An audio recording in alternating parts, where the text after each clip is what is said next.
Welcome back, everyone. I'm the Depressed Eeyore, and this is Langrisser Mobile Apex Season 15. So this is still on the placement matches. My opponent here, Yahoo, is player 1 this time. And the box is mostly... They have one primary tank, one primary healer, and then the rest is essentially just lots of long legs. Like a lot of long legs. So, yeah. Obviously, I'm probably just going to be focusing on trying to minimize the amount of things they can throw my way. Alright, so I go ahead and ban the Awaken first, because I don't want to be forced to pick Rose and Seal if I don't need to. Sure enough, my opponent bans Rose and Seal. And they ban Leon, SP Leon. So SP Leon is someone I'm usually very concerned about, and I try to ban first if possible. Because all you have to do is experience his chivalry into his new massive nuke ability, followed by his terrain doing damage, and then him doing damage when he runs through you, to understand how annoying he is. But I didn't really have much of a choice because Awaken would have been a lot more difficult to deal with. So I have to deal with this, and this will be kind of a true test on how well my assassin team can actually tank an AoE from Leon if it happens. Of course, I would rather it not happen in the first place. So at this point, I try to get rid of as much additional mobility as possible. This is going to be mostly impossible because they have an Emperor Lavina. But I get rid of Polyol, who can provide that mobility terrain as well as do tons of AoE damage and AoE stun and self-res. I get rid of SP Matthew here because he can pretty much reach me on turn 1 and make my life miserable, and then AoE me again the following round. He also has access to sprint potentially as well. So I go ahead and grab Christiane. They go ahead and ban Liana, ban Kyura. Emperor Lavina is their next pick. So Emperor Lavina could potentially be a tank. I think he does get access to physical guard, but the main thing he's there for is to provide teleports for whoever's going to murder me. At this point, I go ahead and get rid of Sword and Light and Shadow. Sword and Light and Shadow is a problem still. None of my tanks besides Lightbringer can potentially survive her.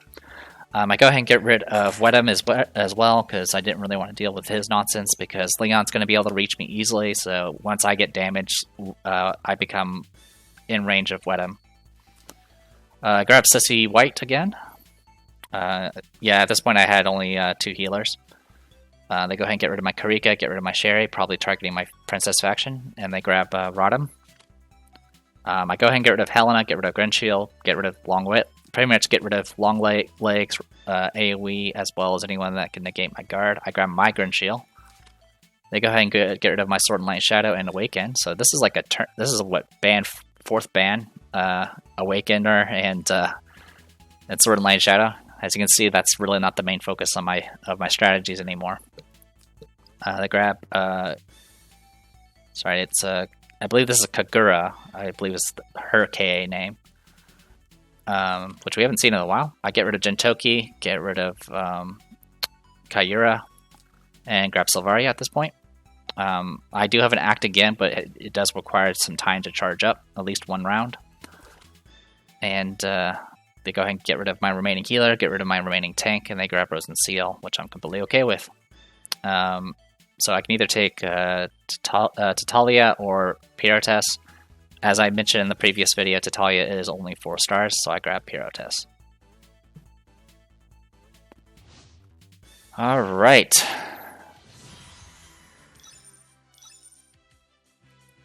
Okay, so my exclusive did proc, so I do start with 4 coins this round.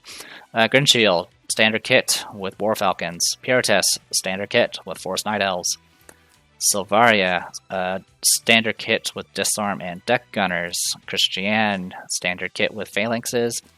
Sissy White, I did swap out the Mass Attack for Inspire to give myself some additional mobility, because I needed to get any possible mobility edges I can to try to counteract their mobility edge.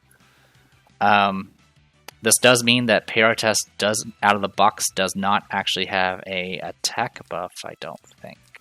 Yeah, she does not. But I'm okay with that. Emperor Livina, he does have access to Reincarnation faction buff. He does have Unflinching, so he can self-res. And then he has his AoE. Besides that, he doesn't actually have anything going on for him. So he does not have any way of guarding. At the end of his turn, he can give himself additional mobility, which he's cavalry already, so that just makes him even more crazy. And he can make it so he can teleport 2 units, essentially 2 spaces.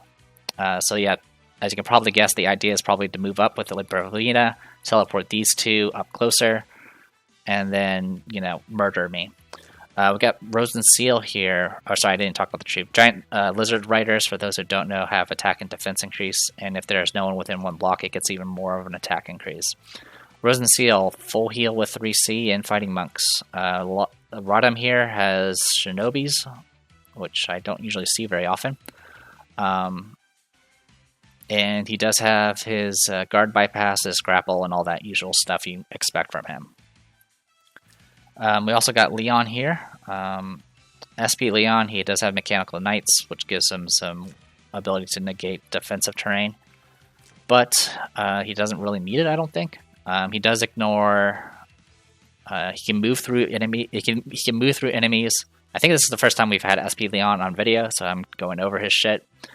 He does have Chivalry to give himself 3 additional movement as well as 30% attack power.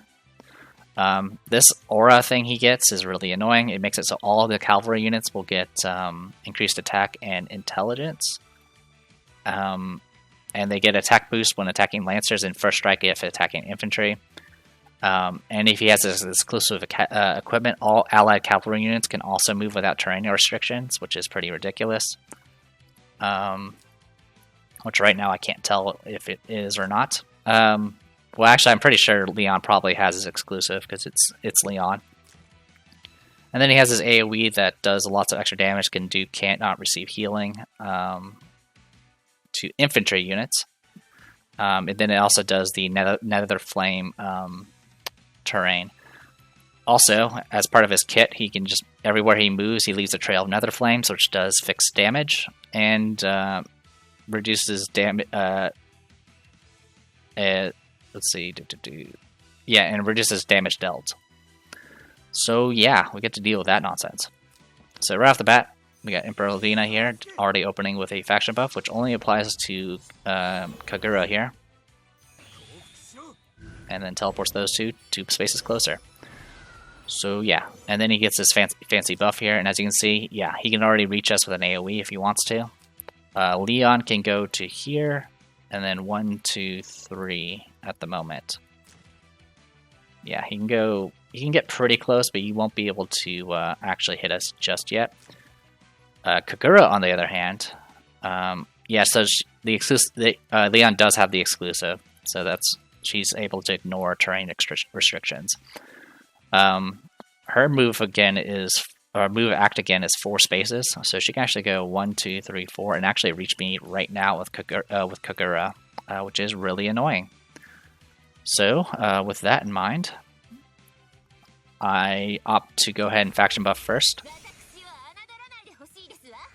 which will faction buff my front line here. Alright, Rodham moves up. I was actually surprised that Rodham moved up. I'm guessing my opponent decided to hold back on rushing, because right now, yeah, I guess, yeah, because Leon can't exactly reach yet. So, this is my one opportunity here. Kagura does have 800 defense. The Bone Dinos don't have much defense. I also will not be able to have higher movement than her, which means I will not get the attack and defense buff here. So what I have is what I have right now. But I had to do it. This is my only opportunity. So throw out my shield. My shield's not really doing anything here because it only has a 1 range. But I can get on top of this thing and then air slash. So that's the plan here. So I need to do about 25,000 damage. I did do some fixed damage right off the bat. Okay, I actually did quite a bit more damage than I expected. So took her out immediately. So I was like, alright, well, let's see what Leon does. I mean, Leon can attack. Now, Leon doesn't actually have a single target skill. He only has a ranged, or he only has an AoE. So I don't think Grinshield can get killed by Leon. But just in case, since my opponent didn't opt to attack yet, I decided to go ahead and see what I can bait their Leon to do. And I went ahead and moved CC White forward for the purpose of just summoning a Lancer, and then, because everything here is physical damage, and then just guard up here. This also confused me here, is I don't know why Leon opted to not attack. I think he was just hoping to do some fixed damage, which Grinshield's immune. But yeah, I don't know what the plan here was. Like, I think Leon should have attacked and killed the elite mercenary, because then I wouldn't be able to benefit from it. But now it's still here, and Leon's now just kind of hanging out. So I was completely okay with this. Now, unfortunately, my opponent will be going first next round, so I can't really do much here. At this point, I was like, alright, well, I might as well just do what I can. So I went ahead and moved up. I've already kind of committed. I know Leon's going to AoE me, but I don't really have much say in the matter. So here it comes. Chivalry. Gets it with some fixed damage, but that doesn't really matter. So yeah, I think the mistake here was the fact... Well, it doesn't matter. 1, 2... So yeah, the funny part here is if Leon had decided to move here in AoE, that would have killed Pyrotes, because it would have been AoE damage, the terrain hitting, and then the terrain hitting a second time because of the movement. And I'm pretty sure that would have killed Pyrotes.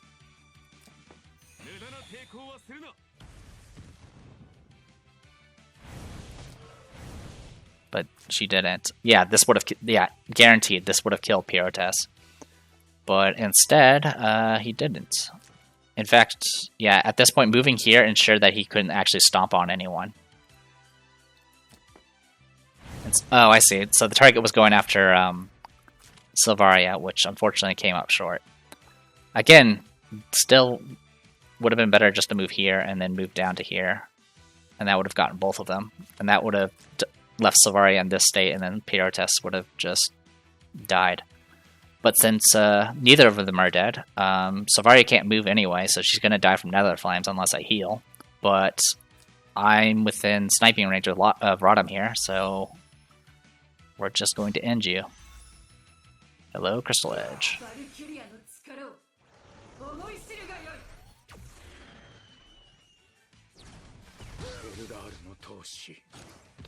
Alright, and free faction buffs for the strategic, and then she dies from terrain. So AoE here hits everyone. At this point I was like, alright, well I can kind of take my time since all that's left is Resin Seal. So I do 3C. She's not fixed damage immune, so just flat out kill her now. Alright. So I guess a slight mistake I made, though it doesn't really matter too much. I did move the Elite Mercenary down to keep guarding Grinshield, but doing that meant I had to go immediately take CC White's action. So I ended up having to do the Act Again buff without needing the Act Again part. It's still useful. It dispelled all the debuffs that are on Pyrotes, also gave her the plus 30% attack, and then she still has the plus 20% damage dealt from earlier. So now I can just go into forest terrain and clean house here. So yeah, not killing Pyrotes here really turned the tide, because it allowed me to do this and keep tempo. So it's 4-on-1, 5 if you count Steve, the infantry. Finally kills my infantry. I was surprised this infantry lived so long. I don't know why my opponent ignored them so much. Unfortunately, the terrain lasts forever. Or not forever, but it's pretty long. And I didn't want to delay, so I tried to close the distance as much as possible, and then I moved up here to get my talent buff cooldown wore off, so I got the shield back up, and then I went into forest terrain to ensure I can get maximum defense against Emperor Livina. All he had was his AoE, so all he really had was his basic attack, which was not enough to finish him off. And then at this point, my opponent gave up. So there you go. Got to see more Pyrotess action, and and more Sylvaria. So far, the setup's been going pretty well. It's a little awkward because I have to kind of figure out whether or not I'm going to buff Pyrotess or not. But even without the buff, Pyrotess's attack is actually pretty high with 3C. So it's not too shabby. Alright, I'll go ahead and call it here. I am The Depressed Hero. This was Langrisser Mobile Apex Season 15. I'll see you guys later.